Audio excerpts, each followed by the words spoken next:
අපි අද කතා කරන්නේ 2026 වසරේ මැයි මාසයේ මිථුන ලග්න හිමියන්ට කොහොමද කියලා. නමුත් මම ඊට කලින් කැමතියි කතා කරන්න මිථුන ලග්න හිමියන්ගේ පොදු ගතිගුණ මොනවද කියලා. මිථුන ලග්නයෙන් උපන් අයගේ ගතිගුණ ගැන කතා කරද්දී ඔවුන් ඉතාමත් සක්‍රීය, බුද්ධිමත් වගේම ආකර්ශනීය පෞරුෂයකින් පිරිසක්. මොවුන් බුද්ධිමත් බව සහ තර්ක ශක්තිය තියෙන පුද්ගලයෝ. මිථුන ලග්න හිමියන් පාලනය කරන්නේ බුධ ග්‍රහය විසින්. බුධ කියන්නේ බුද්ධියට අධිපති ග්‍රහයක්.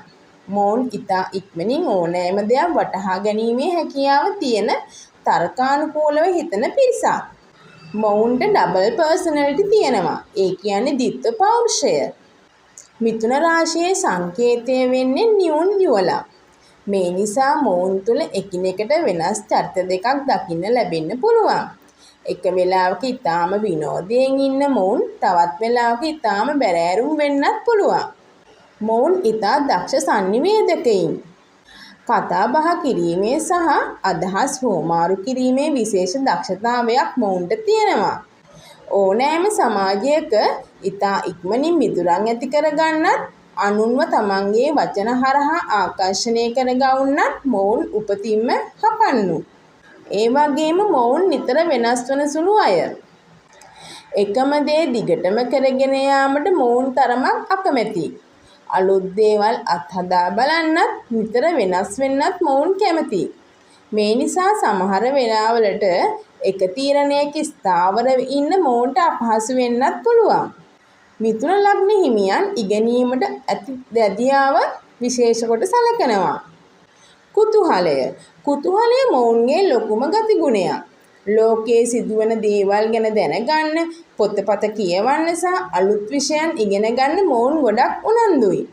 මොවුන්ගේ රැකියාව හා වෘත්තීයන් ලෙස වැඩිපුර ගත්තොත් ලිවීම, මාධ්‍ය ශාස්ත්‍රය, ගුරු වෘත්තිය, වෙළඳාම සහ තාක්ෂණික අංශ වැනි බුද්ධිය සහ සංනිවේදනය අවශ්‍ය රැකියාවලින් මොවුන් ඉහළට යනවා. මිථුන ලග්න හිමියන්ගේ පොදුවේ දක්නට ලැබෙන දුර්වලතාවයක් තමයි නොයිසිලිමත් බව. එක දෙයක් ඉවර කරන්න කලින් තවත් දෙයකට යොමු වීමේ ප්‍රවණතාවයක් තියෙනවා. නැතිනම් සමහරක් අය තමන් කරන දේ අතරමඟ නතර කිරීමට අකමැති. එය කෙසේ හෝ අවසන් කිරීමට උත්සාහ කරන්නේ. සිත තරමක් චංචලයි. හිත එක තැනක තබා ගැනීම තරමක් අපහසු වෙනවා. ඒ වගේම මිථුන ලග්න හිමියන් ඕපාදූප කතා කරන්න කැමති. අනවශ්‍ය දේවල් ගැන කතා කිරීමට ඇති ලැබියාව පාලනය කරගන්න අවශ්‍යයි. විශේෂයෙන් මේවා පොදු ගතිගුණ වුණත් කෙනෙකුගේ පුද්ගලික කේන්ද්‍ර සටහනේ ග්‍රහ පිහිටීම් අනුව මේ තත්ත්වයන් වෙනස් වෙන්න පුළුවන්. 2026 අවුරුද්ද කියන්නේ ග්‍රහලෝකයේ සුවිශේෂී වෙනස්කම් රැසක් සිදුවන වසරක්. ඉතින් බුද්ධියට සහ සංනිවේදනයට අධිපති මිථුන ලග්න හිමි ඔබට මේ මැයි මාසය තුළ උදාවන ග්‍රහමාරු සහ ඒ තුලින් ඔබේ රැකියාවට, ආර්ථිකයට, ආදරයට, දරුවන්ට, ධනයට, සෞඛ්‍යයට ලැබෙන බලපෑම මොකක්ද? ඒ ගැන අපි දීර්ඝව කතා කරමු. 2026 මැයි මාසය තුළ මිථුන ලග්න හිමියන් ගන්නා තීරණ තරමක් ප්‍රමාද කිරීම සිදු කරනවා. ඒ කියන්නේ එයා හිතනවා ඒක කරනවද අනිත් දේ කරනවද යන්න තරමක් කාලය ගැන සිතන්න කාලයක් ගන්නවා. මොවුන් තුළ මේ මාසයේ තරමක් গুপ্ত ගතිගුණ, ඒ කියන්නේ රහසිගත ගති පැවතුම් ඇතිවන කාලයක්. තත්වය, ධනය ගැන සිතා කටයුතු කරනවා. තමන් ස්ථාවර වීමට උනන්දුවෙන් ලැබීම් ගැන සිතා බලා කටයුතු කරනවා. නිරෝගී බව ගැන සිතා ශරීරයට ව්‍යායාම කරයි. බෙහෙත් කිරීමත් සිදු කරනවා. ලස්සන වීමට වෙනදට වඩා උනන්දු වෙනවා. අපි දැන් බලමු මිථුන ලග්න හිමියන්ගේ මැයි මාසයේ ධනය සම්බන්ධ තොරතුරු. මොවුන් දේපල මිලදී ගැනීම වලට මෙන්ම දේපල කුලියට දීමට මෙම මාසයේ කටයුතු කරනවා.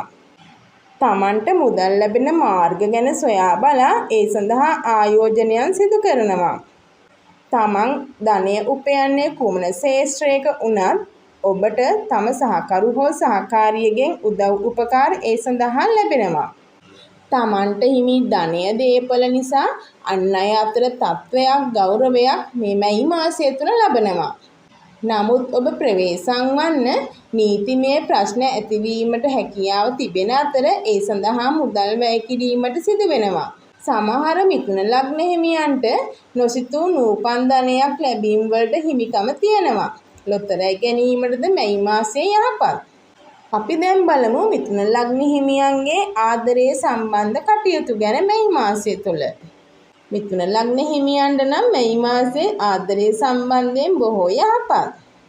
ආදර සම්බන්ධතාවලදී මොවුන් කෙටි හා දුර ගමන් යාම වලට යොමු වෙනවා. වෙනදාට වඩා ආදරය කරන අය අතර මත ගැටුම් ඇතිවීම අඩුයි. දෙදෙනා සාකච්ඡා මගින් තීරණ වලට එළඹෙනවා. අපි දැන් බලමු මිථුන ලග්න හිමියන්ගේ දරුඵල සම්බන්ධව. මැයි මාසය තුළ මිථුන ලග්න හිමියන් දරුඵල බලාපොරොත්තුවෙන් සිටිනවා නම් මෙම මාසය ඔබට ඉතා යහපත් මාසයක්.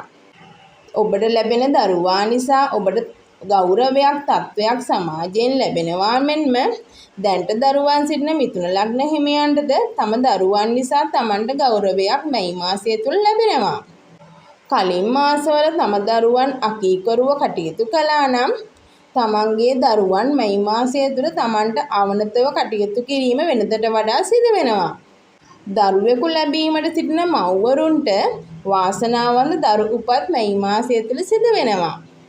හරි, අපි දැන් බලමු මිථුන ලග්න හිමියන්ගේ විවාහය සම්බන්ධව.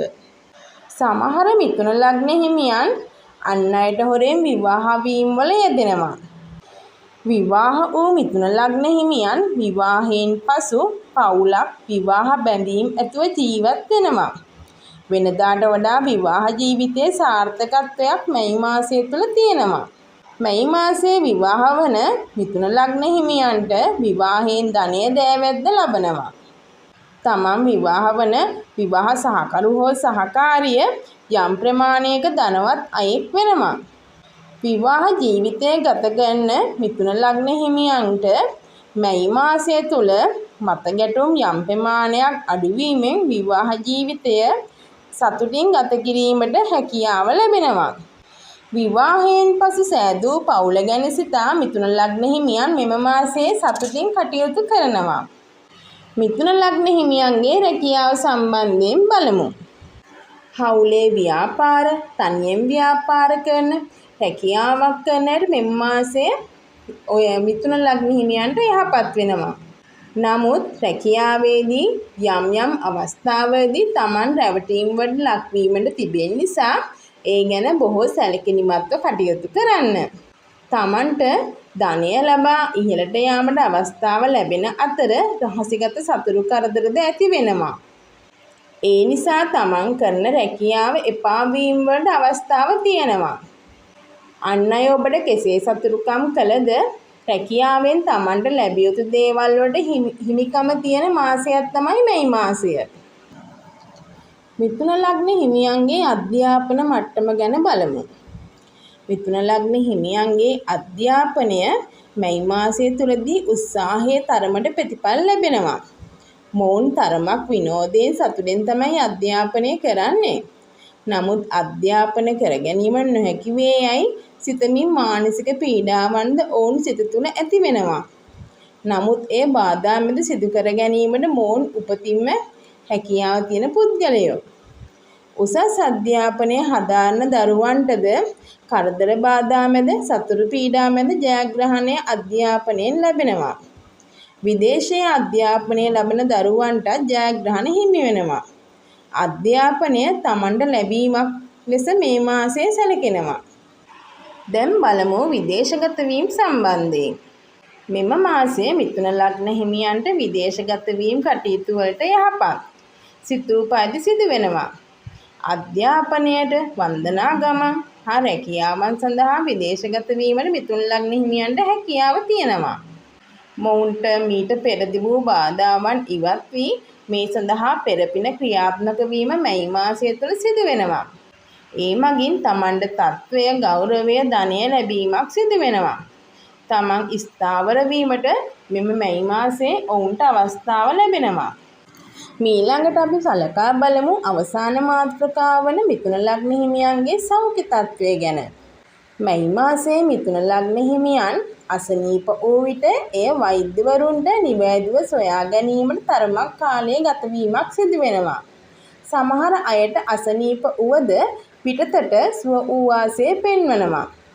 මතු පිටින් සුව වුවද ශරීරයේ ඇතුළතින් අසනීපය තියෙනවා.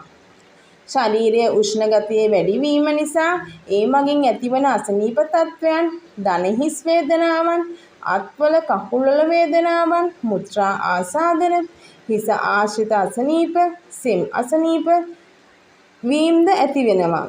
නිවැරදි ඖෂධ ලබා ගැනීමට මිථුන ලග්න හිමියන් කටයුතු සමස්තයක් විදිහට බැලුවහොත් මිථුන ලග්න හිමියන්ට 2026 මැයි මාසය කියන්නේ 80%ක පමණ සුබ ප්‍රතිඵල ගෙන දෙන මාසයක්.